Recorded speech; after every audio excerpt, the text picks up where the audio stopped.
Welcome to Basic Brewing Radio for Thursday, November 12th, 2009. I'm James Spencer. Here at Basic Brewing Radio, we're all about home brewing.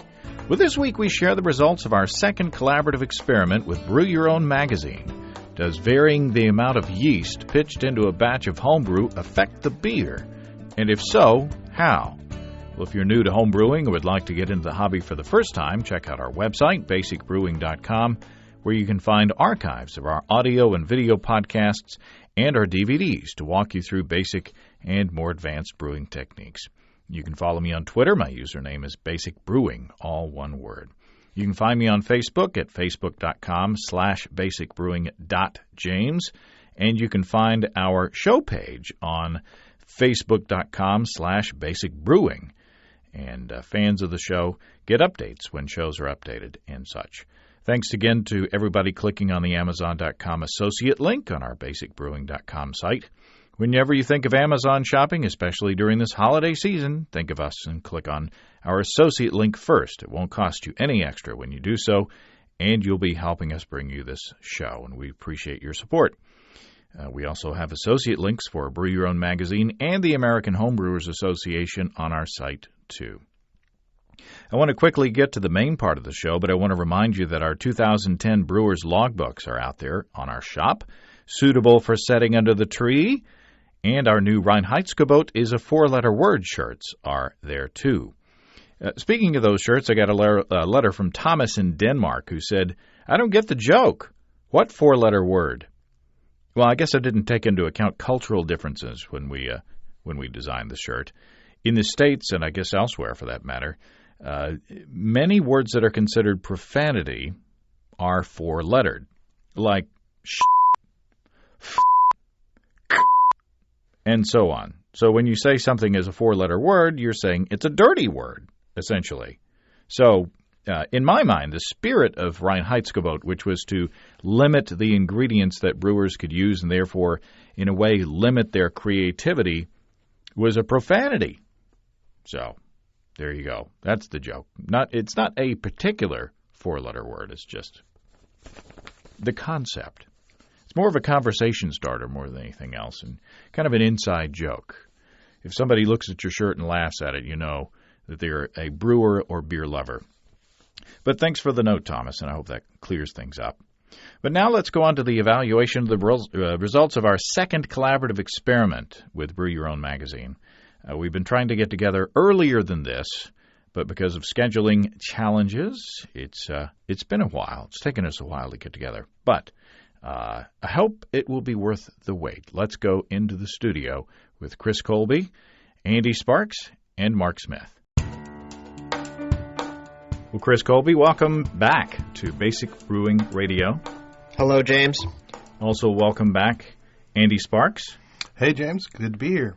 And Mark Smith. Always a pleasure, James.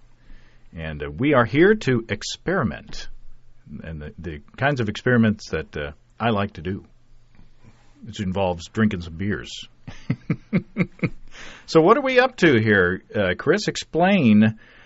This is our second collaborative experiment between Basic Brewing Radio and Brew Your Own Magazine, right? Yeah, and this one we've designed an experiment that tests the effect of pitching rate on the beer. We've given participants in the experiment, a couple different options, but the basic idea is you brew a beer that's pitched at the optimal rate, and you brew a beer that's pitched below the optimal rate, either half or a quarter, and a beer pitched above the optimal rate, either twice or four times. And so the basic experiment would be 3 beers, one pitched at half the rate, one pitched at the optimum rate, and one pitched at twice the optimal rate. And what's the question that we're trying to answer here? What are the typical things that we hear happen when you change the pitching rate of homebrew? Well, we ask participants for a couple different pieces of information: time until the fermentation starts, time until the batch finishes. And then, of course, we also have a final gravity.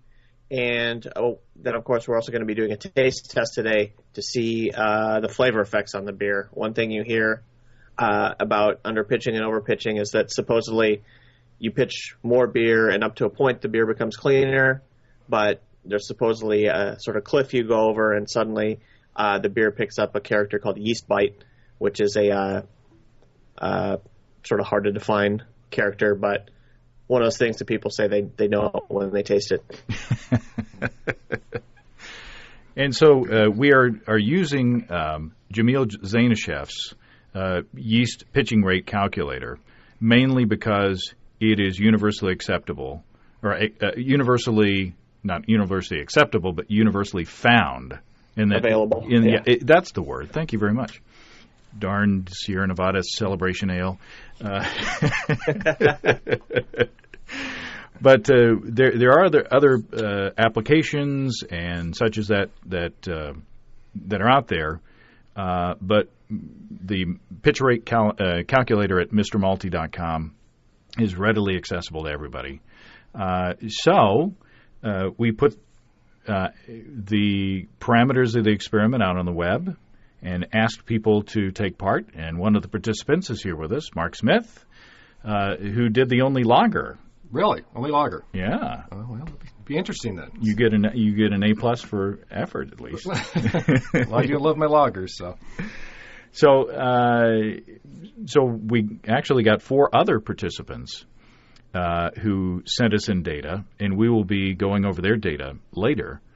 But what I want to do right now is to hit pause on the recorder and sample the samples that we have and take notes. And I'm going to enlist my lovely wife, Susan, to come in and help us do a blind tasting. And I believe your lovely wife, Jennifer, has helped you do the same down there, Chris, right? Yep. She's already poured the beers, actually. So this will be an added little dimension to the experiment. So why don't we hit the pause button, and we'll taste some beers, and we will come right back. Okay, we're back. And we here in Northwest Arkansas have tasted my beer and Mark's beer. And Chris down in Austin has tasted my beer. But let's go in the order that we tasted here. Mark, first of all, tell us about what you did to execute your experiment. Well, I brewed about 12 gallons of a German Pilsner and put it all into my conical fermenter that I have, aerated it, and then I separated it out in took 3 half-gallon samples, and then pitched the regular pitch rate, which I believe is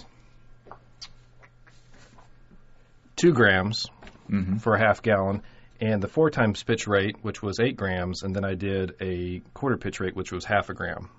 And what did you see in the performance differences? Well, it was interesting because starting with the lag time, as you would expect, the 4 times pitch rate started much quicker than the others did. It took about 10 hours to get it going, which isn't uncommon for a lager to have kind of a delayed time period. The correct pitch rate took 36 hours, and then the quarter pitch rate took 48 hours, and then maybe a little bit more. So it started fermenting a lot. There's a longer lag time. And during the fermentation process, the quarter pitch rate didn't have as strong a fermentation as the other pitch rates did. It seemed to me like I may have gotten 5 or 6 bubbles in a minute, whereas I was getting all kinds with the 4 times pitch rate. So. And what was your fermentation temp? It was 48 degrees. It was 48 degrees in the pitch rate. So it's cool for a lager even a little bit, but I find it gets a cleaner Pilsner that way. So, other than that, the other data here that we needed to record were final gravities. The original gravity was 1047. The final gravities, again, probably what you would expect. The quarter pitch rate was the highest at 1011. The single pitch rate was 1009, and the 4 times pitch rate was 1008. So, not only did the higher pitch rate ferment faster and stronger, it also fermented more completely with a higher attenuation rate. So, So as they say, the proof of the pudding is in the tasting. Absolutely. And we did a blind tasting here, thanks to my lovely wife, Susan. What did you guys think? I mean, on the first one, the first one that we tasted was the recommended pitch rate. And what did we think about that, Andy? Well, the first thing that was kind of a surprise is that it appeared that it was almost flat when we poured it. Now, that might have been a single problem with just that bottle, so you kind of got to discount that. I noticed that it had kind of a slightly apple or cidery aroma, but all in all, it tasted pretty good. It seemed to have the most harsh bitterness to me in all of them, and that may have been because it didn't have any carbonation. That acidity might cut through that and make the bitterness not seem so harsh. So because it was flat, that may have been why it seemed that way. Mark? I think that's a good point. Not having the carbonation there to kind of help balance some of the flavors. I got kind of almost a slight vinegar, very slight vinegar, apple ciderish type flavor to it as well. Bitterness-wise, it seemed to be on par with some of the other Pilsners I've done, but overall, not a bad beer, but, there's other samples here that I think were better. I wrote down, after tasting all three, I said that it was the most bitter of the three, in my opinion, and I detected some DMS, which was not at an offensive level. It was what I would expect in the style, so I thought it was good, but I actually, moving on to the second sample, the B, which was the 4 times sample, I thought that one was a little funky, but you guys had a different take. Yeah, to me it seemed like a classic Pilsner. It had a lot of that kind of corn or kind of grainy character to it. It was very effervescent, something else you expect from a Pilsner. As a matter of fact, I assumed it was the correct pitch rate because it was kind of the first one that was flat. I assumed was the low pitch rate. So, but I thought it tasted really good. I thought it had a real clean finish. It had a nice balance in the hop bitterness area. So I liked it a lot. I got the same take. The 4 times pitch rate seemed to be my favorite out of the 3, and it may be because it was the most carbonated, I think, out of the 3 samples that we took. Mm-hmm. But beyond that, it seemed to have a little bit more flavor, a little bit more body than some of the others did. It did have a nice biting bitterness to it, but it was clean and it wasn't overwhelming. But it seemed to have a much more balance to it than the others did. Now, my favorite was C, which was the 1/4 pitch rate. My taste buds, I think, are a little skewed compared to you guys. It was the darkest of the 3. I mean, noticeably darkest. I thought it smelled kind of fresher than the other 2, and I thought it was my preferred beer. I thought it tasted cleaner. Now it could be. How did the clarity compare? Was the darkness of the beer because it was clearer, or was it because it was darker? They all seem pretty clear. None of them had any turbidity or anything that would seem to make them appear darker or cloudier or something like that. Yeah, that's a good point. No, I think it was just strictly the SRMs on that one being a little darker. I don't think there was any cloudiness to it. Yeah, C was my favorite. Yeah. I had some fizz. It too appeared to not be as carbonated or as well carbonated as the B one was. I have some sweet aroma and a kind of a creamy smell, which I'm not so sure that's the appropriate for that style. I also have some apple aromas, but I know what you mean. It was interesting. It had an interesting flavor. It was complex. But if it was a Pilsner, I would think it would be more like the middle one where it's fizzy and has that kind of grainy flavor, instead of a hoppy. I was detecting an off flavor, and I can't quite put my finger on exactly what that is. Not quite as much a vinegar as A, but just kind of an overall funk that just seemed to be misplaced in that style. And Andy, can you add anything to that? Again, I taste this kind of creamy. It's almost like a creamy or I want to say vanilla, but it's not vanilla. It's this kind of soft. Maybe like slick, maybe maybe diacetyl, maybe, or maybe so. Maybe a little butteriness. Huh. I like buttered popcorn. Just don't like to drink it, right? I always go to the movie theater that has serve yourself butter. It very well could be diacetyl. Yeah, that may be it. Yeah. Well, it's interesting that they were different from each other. So in that batch, in the lager batch, pitch rates did make a difference on the a flavor impact, a color impact apparently in one of the samples. So pitch rates did make a difference. Absolutely. Now, what about James? What yes. about head retention, head size, foam? Well, with such a small sample, it's kind of hard to tell. Yeah, and the only one that really showed much head at all, and it dissipated pretty quickly, was B. Yeah. The 4 times pitch rate. So, are we ready to wake Chris back up and bring him back into the fold now that he can participate? Let's move on to mine. Okay.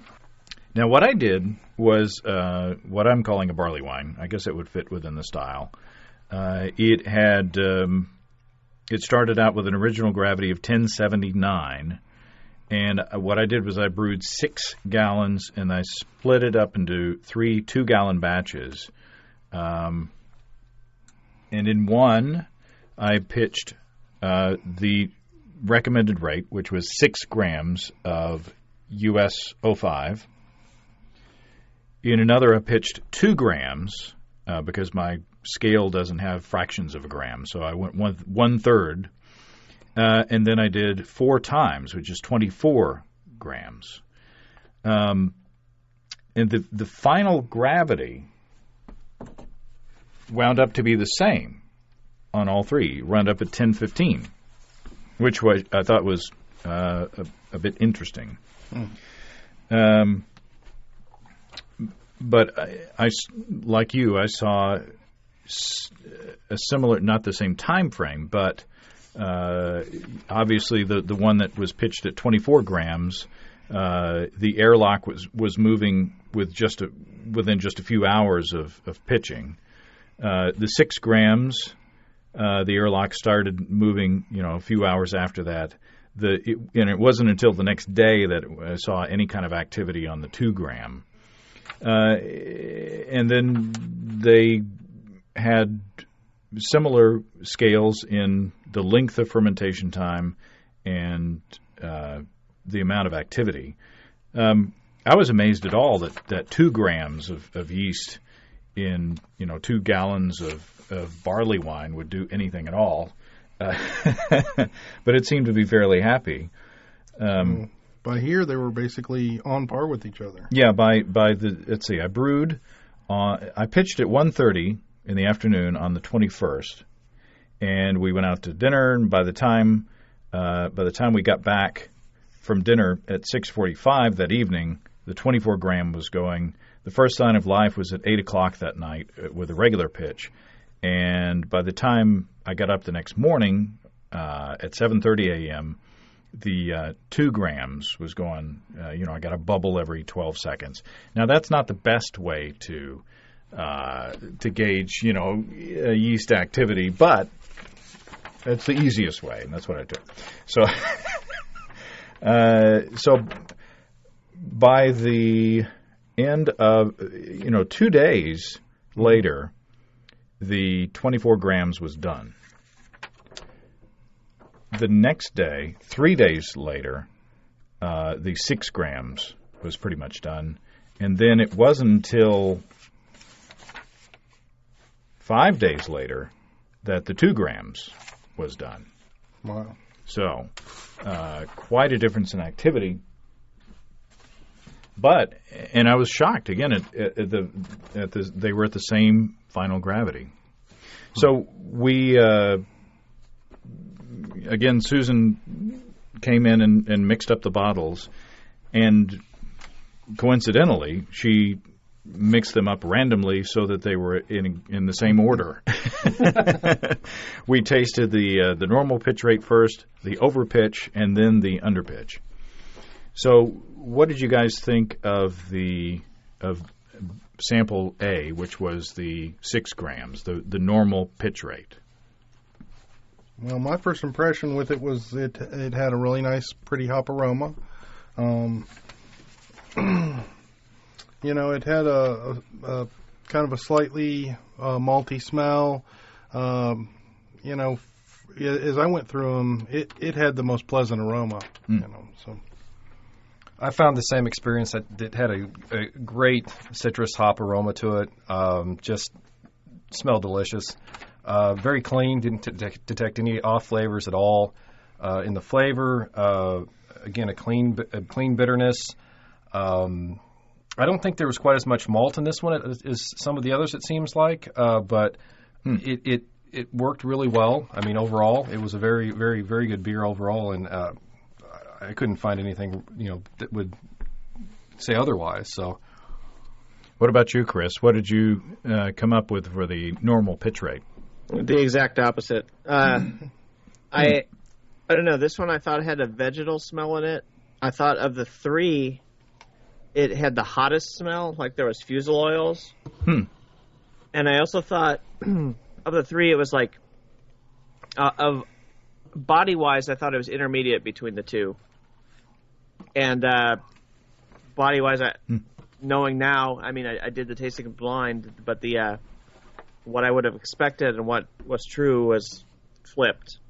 I wonder if something happened during the shipping process. Yeah, or I wonder each bottle was individually primed, so I wonder if there was like a firm tab or whatever carbonation. It wasn't carbonation drops; it was a firm tabs, those little pills. Mm-hmm. I wonder if you just got a bad bottle, which is unfortunate. But I thought, yeah, I'm not picking up any of that in our sample. Ours is better than yours, Chris.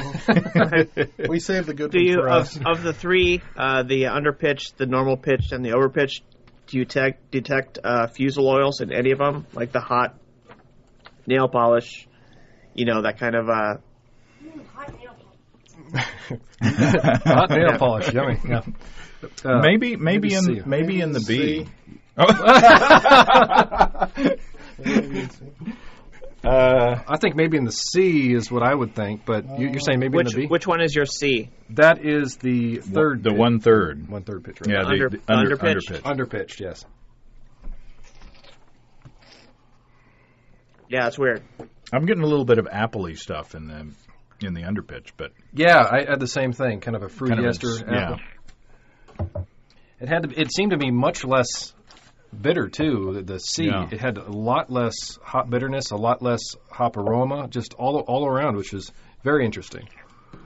And which one was the darkest? Oh, B was the darkest. The 4 times was the darkest. So the overpitch was the darkest of the barley wine, and the underpitch was the darkest of the lager. Of the lager, right? Yeah. Yeah. Did you notice any color differences there, Chris? Mine look all the same. Like almost exactly all the same. Interesting. Darn bottle conditioning. So, did you notice a difference between the overpitched and the normal pitch? So the B. What did you guys think? Yeah, I thought it didn't have as much of the hoppy aroma. It seemed to be scrubbed away in the overpitch one.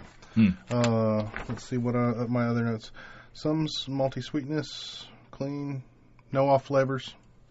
So, I similar to Andy. the hop aromas didn't seem to be there, but the hop bitterness seemed to still be there. It seemed to have a little bit more malt flavor to it for me, anyway. But it loses some of the hop aroma for whatever reason. Chris? Yeah, of mine, with hop bitterness, the underpitched one seemed to me to be the most bitter, followed by the other two, which is completely different from what you guys are saying. I wonder if your samples got switched. Yeah, I'm wondering too, because I mean, I tasted them blind. I wrote down all these things, and then when I looked at it, I went and retasted them, thinking, okay, like how did I screw up? But no, I mean the differences here are very pronounced. Yeah, they're not hard to pick out. Because to me, of these three, the one that's supposedly underpitched tastes like it has a nice clean maltiness. It has the lowest body of the three, like the best attenuation. It seems like has the best foam, which is like completely what you wouldn't expect from the underpitched one. And the one at the right pitch rate has sort of an intermediate body between the two, but to me has the hottest flavor, like like the most fusily. But then the biggest one seems to be to be the most like flabby. Has a bigger body, but not like in a good way, just more sort of filling. But yet it has, I don't know. It was weird. And also when I poured them cold, I thought the 4 times pitch rate was the clearest, but then once they warmed up, the clarity evened out. Weird. Science. But again, whether we got the samples mixed up or not, each sample was different from the other. Yeah, noticeably different. Right. I mean, I would think, especially with the barley wines, the one that I think as a consensus we liked on this end was it the A? Yeah. And then you look at the C. Which one was A? A is the proper pitch rate. Proper pitch rate. Okay. Yeah. And then the quarter pitch rate or the third pitch rate, I wouldn't even think they would be the same beer. I mean, they're so much different. I mean, they're that much different. So let's go to the other 4 submissions. Jerry Morosky or Morosky. Sorry, Jerry. One of those is wrong, or maybe both. From Oak Creek, Wisconsin. He did almost the same beer as far as the numbers are concerned. His starting gravity was 1078. Mine was 1079. He used US 05. His pitching rate was 1.5 grams, 6 grams, and 24 grams. He divided 6 gallons of wort into 2 gallons batches. He gave each batch 2 minutes of oxygen. I shook mine for 4 minutes each batch. He says the lag time was similar. The fermentation time, the most pitched took 3 days, the proper pitch 8 days, and then the underpitch 14 days. His final gravities were 1015, 1015, and 1017 for the most pitched. So the higher final gravity was, 2 points higher than, or was higher on the most pitched. Now that but you're at the difference between 1015 and 1017.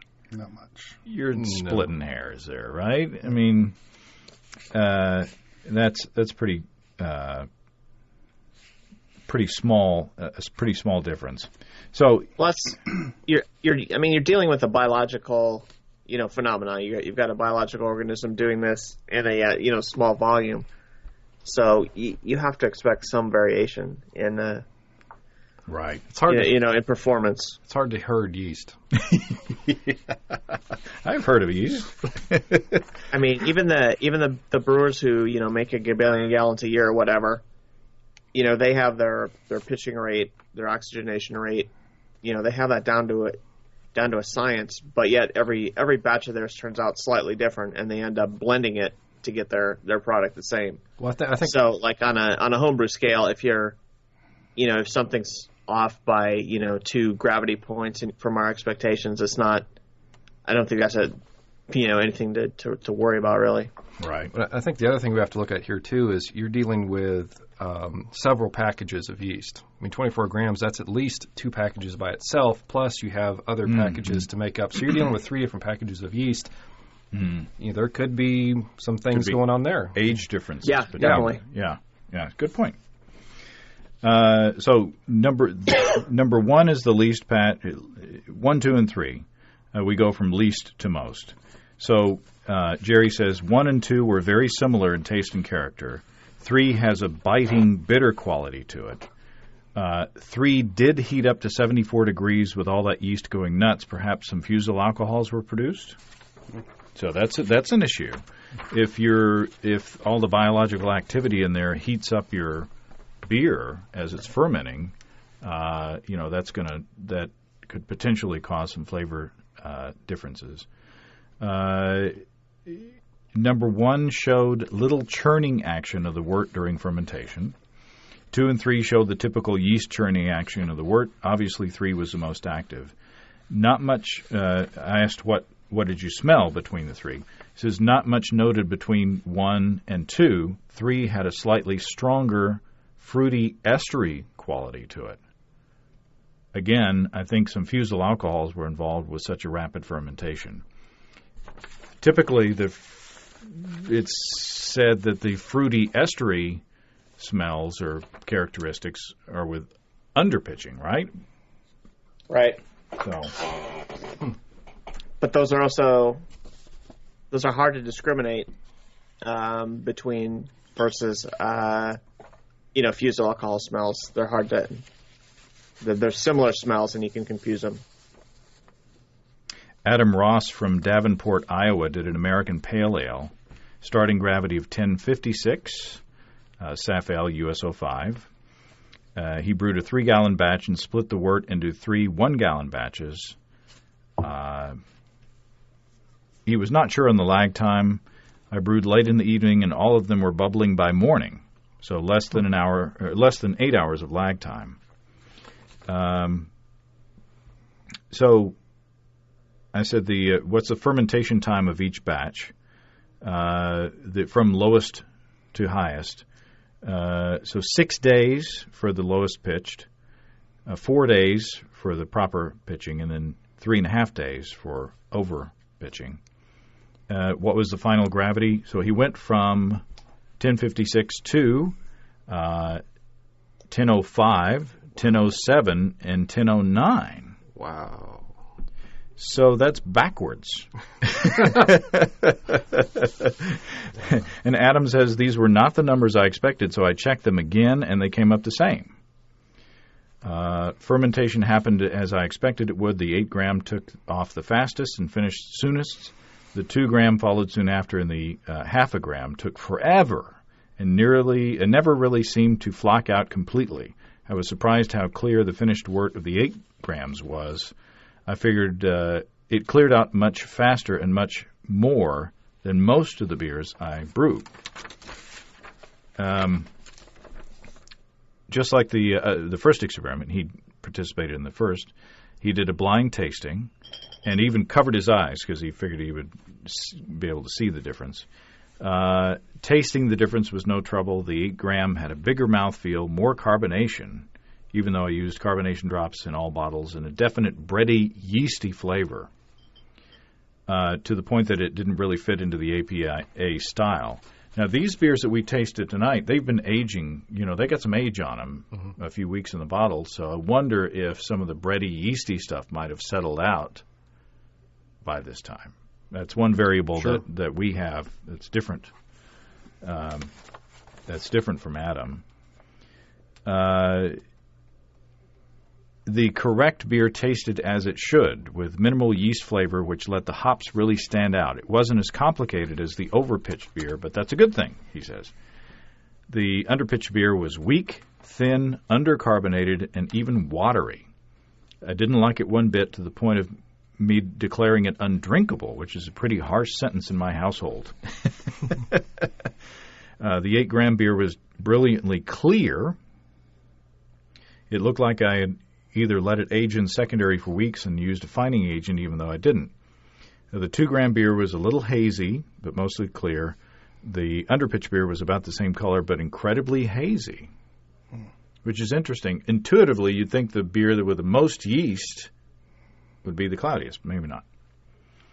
You'd also think that the beer that was underpitched wouldn't turn out thin and watery. That's a sign of over attenuation.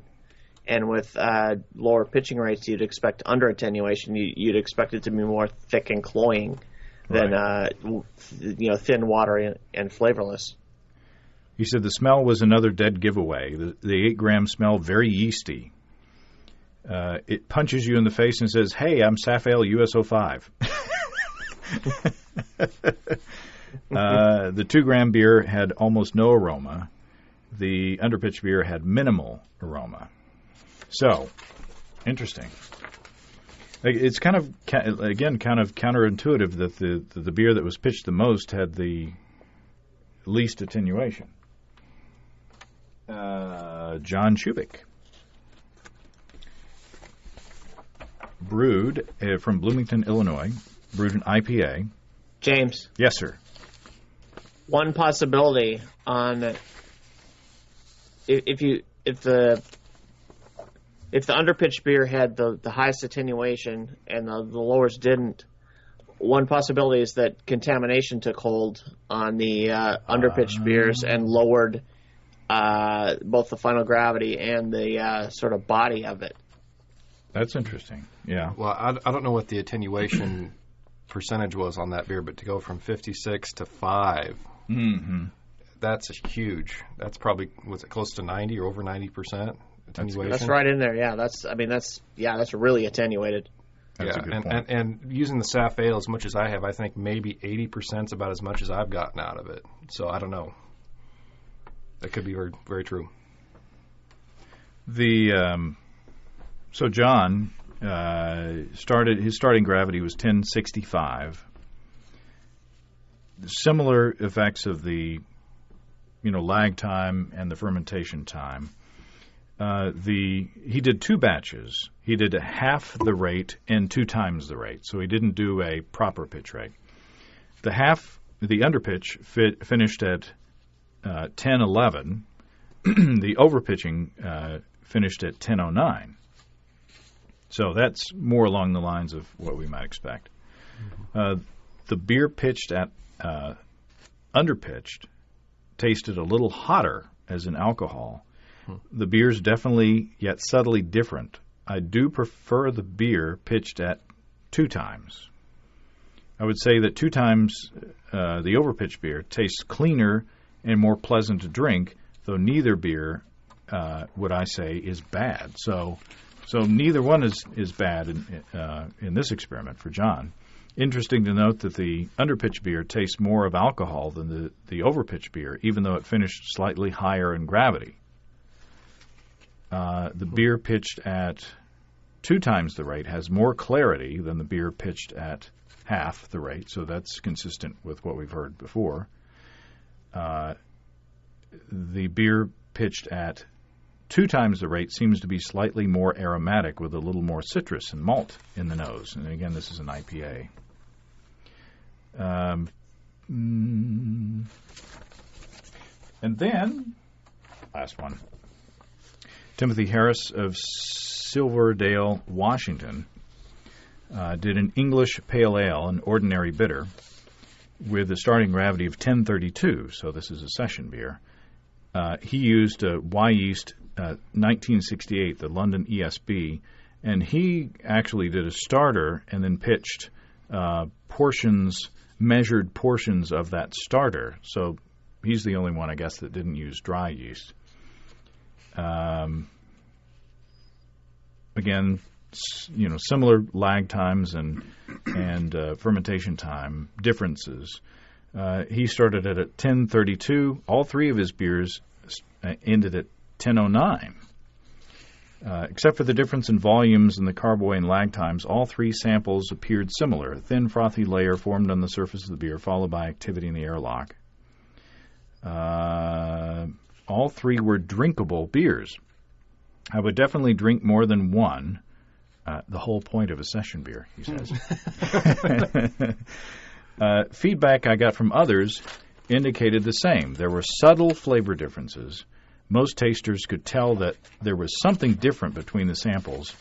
The underpitched was slightly tart and tangy, pronounced apple fruitiness, not perceived as an off flavor by tasters. Nothing would indicate that there was anything wrong with the beer.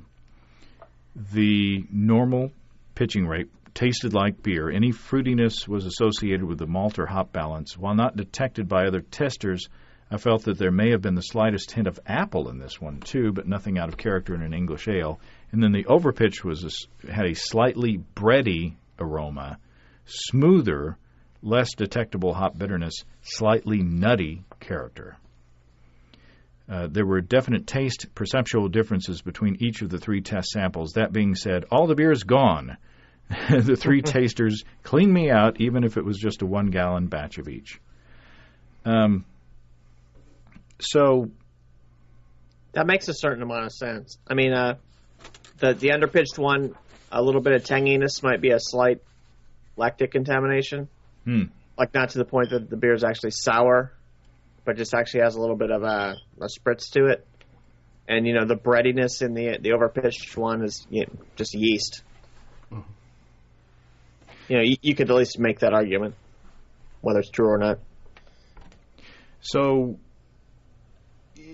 I mean, we'll be digesting all of this down. And thank you very, very much to everybody, including you, Mark, for taking the time to do the experiment and taking the enormous amount of time to write down all the details of the procedure, because all of the data that we got in was very well done. So, in fact, Timothy Harris sent in a separate document with lots more details than I put on the on the data form. So we appreciate that very much.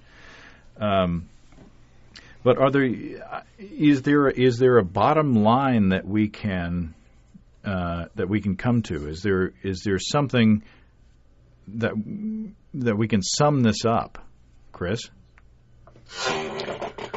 Well, I think when you look at all the data, you saw some things that were very consistent with what we've been taught all along, and what just utterly makes sense. The higher the pitching rate, the faster the beer started and the quicker they fermented.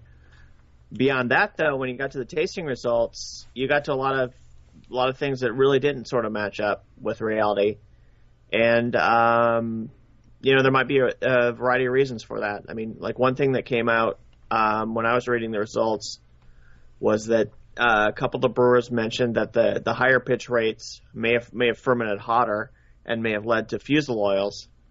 So that's like a sort of an uncontrolled variable that we hadn't thought of at first. Mm-hmm. And otherwise, we had some between us, the three of us, and our tasting results. We had some interesting differences in tasting, and I guess it could be due to mislabeling bottles or whatever, or mispouring or whatever.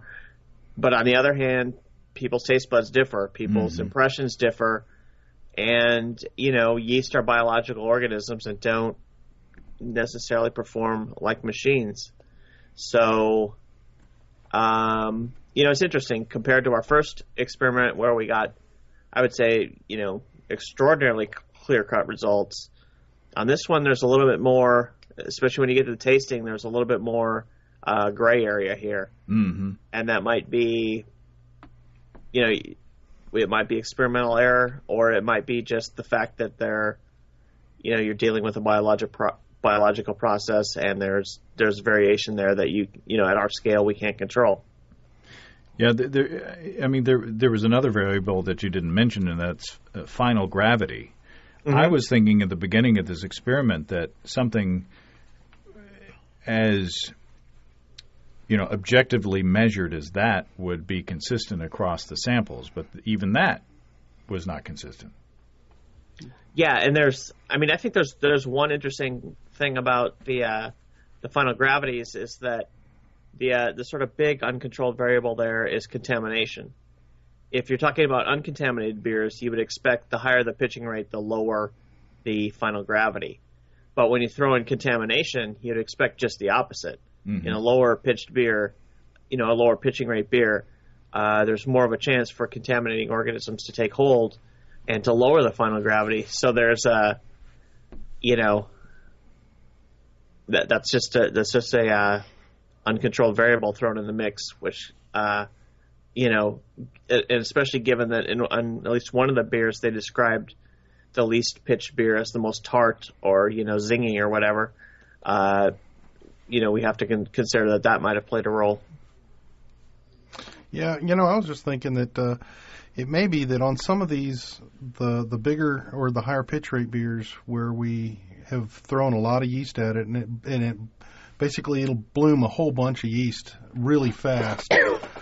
And then as it starts to wind down the process, it's going to drop a lot of yeast out. It's going to flock a lot of yeast down onto the bottom of the carboy. And the stuff that's getting piled up underneath that layer of yeast isn't really able to do much work anymore. So in these ones where we have like way too much yeast, maybe what you're doing is it's not able to do the work, and it's just falling out of suspension, and it's trapping a lot of yeast underneath it that can't continue to clean the beer up.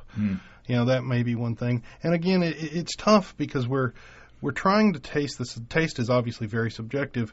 It would be interesting if we could have more people taste, write down the results, all in, that way we'd have more numbers and we could say, okay, well, I'm just not a very good taster, or my taste buds were off tonight, and, so, and we're all kind of, we do our best, when we taste, but we're not trained. So. I think there's a whole lot of variables in this experiment that we conducted here, down to fermentation temperature, where you talked about how the higher pitch rates may have increased the temperature of the wort, where some person may have an avenue to control that temperature with a refrigerator, and others may not. That's just one example. Another example is the fact that you're opening up multiple packages of yeast. Mm-hmm. One of the packages of yeast may have a contamination issue in it, or it may just be an older package. A lot of different variables that just are so difficult to control. Then right down to what everybody's pretty much said here, that each individual palate's different. And it could be that for each different style of beer, like if you're doing a hoppy barley wine versus a malty session beer, whether you pitch different pitching rates may have a different magnitude of effect on the final beer. Right. Are there any consistent results here at all? I mean, is the underpitched rate we found with the two beers here seemed to be, besides Chris's taste buds, seem to be the least liked beer. No, except for me. Except for you. Except for you too. Okay. Well, then maybe we're consistently inconsistent in what we're doing. That's why I said we need more people tasting it, and we could get a better feel for throw out the highs and lows and that sort of thing. Very difficult to draw. The other thing one consistent thing we did see though in the data, the time to start fermentation and the time to complete fermentation was 100%. Yeah. Good point. In according with our expectations. It was only when we got to tasting that things started to sort of fall apart a little bit. Right. Good point. Right. One other thing that, and I know everybody probably really tried very hard to not get in this problem, but normally when we're making a batch of beer using dry yeast, we cut the top off, we throw it in very carefully and step away. And in this experiment, we were required to play a little bit with the yeast. You're having to measure it. You're mucking about with the yeast a little more. That would maybe, especially on the lower pitch rates, might lend itself to increasing the odds of getting something in it. So, when I know dealing with the pitch rates I was dealing with, it's very difficult to find a scale that is accurate to even a single gram. Mm-hmm. So that too probably had something to play in everything. But obviously, if you're pitching 24 grams versus 2 grams, there's a huge difference there. Right. Massive difference. Well, this is interesting to say the least. Yeah, it's not as clear cut as I thought it was going to be. It's more kind of muddy and interesting and which begs for further investigation. Absolutely. Which is what it's all about. But there is not a clear, the quote-unquote proper recommended pitch rate did not come out as, I don't think, the clear winner. Did it? It's not by our results. Yeah, it's closer than most things, but, it's a good guide. But, again, and this may come in where the real art of making great beers is, where you know when to, which styles, like you said, excel from a little under pitching, a little stressing, where others, will benefit from a little over pitching. Mm-hmm. Well, very good. Well, guys, we'll look forward to the article in Brew Your Own Magazine. We'll have some more time to ruminate between now and then. And Chris, I will send you another round of these sample beers to see if the samples did get mixed up, or if you did get a contaminated bottle, or we have the luxury of having redundant samples in this instance. So I'll do that, so you can have time to do that between now and the article's published. One of the interesting things we're also going to do with the Homebrew Club here in town here is we're going to go ahead and kind of try to do something similar to this with the Pilsners at the next Homebrew Club meeting. So we'll try to get you the results to that, because there will be a few more people there, hopefully, a few more palates to taste and see if we get any kind of similar results at all. Oh, that'd be great. Awesome. And we thank in advance the members of Fayetteville Lovers of Pure Suds. Well, this has been fun and interesting yet again. Thanks, guys, for taking part. Well, thanks for having us up here again. Absolutely, James. Thank you so much. Cheers. Well, thanks again to Chris of Brew Your Own Magazine, Andy of thehomebrewery.com, and Mark of his own home brewery for helping us out. Mark is also the president of the Fayetteville Lovers of Pure Suds, which we mentioned on the show. Mark had one more comment that he sent me afterwards via email. He says, brewers with less than perfect sanitation procedures, i.e. beginning brewers, could expect a greater likelihood of bacterial infection with the longer lag time. It's always a race to see what's going to start eating the sugars in the wort first, the pitched yeast or the always present bacteria. Mark says longer lag time, greater likelihood of bacteria taking over and causing noticeable off flavors. That is a good point, Mark. And I think we did touch on it a bit in our conversation, but it's worth mentioning again. You want your yeast to start to work fairly quickly to outrace any other bad buggies that might be in there. So, one reason why proper pitching rates are important. I look forward to the article in Brew Your Own Magazine and to the next experiment. And by the way, if you click on the link on our website to Brew Your Own Magazine, you can get a free issue. And if you subscribe after you read that issue, you will be helping to support the show, and we appreciate that very, very much. If you have brewing questions, show suggestions, or just want to say howdy, write to james@basicbrewing.com, or just fill out the contact form on basicbrewing.com, and please don't forget to tell us where you're from. Our 2010 Brewers Logbooks are in the house and shipping out to your house And we've also got our new Reinheitsgebot is a 4-letter word shirts in our shop as well.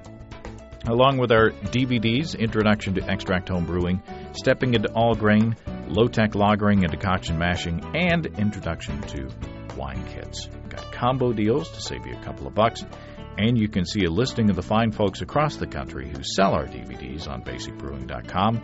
And if there isn't a vendor in your area, you can order them online in our online shop at basicbrewingshop.com.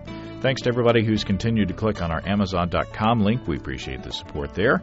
Our featured products this week that were purchased through the link are Bad Cat Page a Day Calendar 2010 and Of Parrots and People, the sometimes funny, always fascinating, and often catastrophic collision of two intelligent species. That sounds interesting. Thanks again, everybody. Remember, I can't tell who bought what, so no worries there. Just click on the Amazon.com logo on our site the next time you feel like Amazon shopping. And we appreciate your support. That's all until next week. Until then, thanks for listening. I'm James Spencer. Production help for Basic Brewing Radio and our website is provided by our buddy Kelly Dodson. Basic Brewing Radio is a production of Active Voicing. We'll talk to you next time, everybody. So long.